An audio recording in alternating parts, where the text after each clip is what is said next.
How to manage your archived stories on Facebook mobile. Hello guys, in today's video I'm gonna show you how to manage your archived stories on Facebook mobile. First thing you're gonna do is go to Facebook and then click these three lines here and go down until you find settings and privacy, and then click settings, and now click this one, activity log,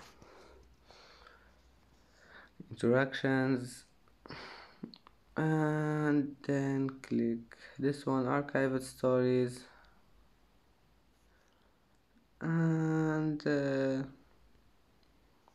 that's it. That's how to how you can manage your archived stories, and that's it for today's video. Don't forget like and subscribe, and see you in the next video.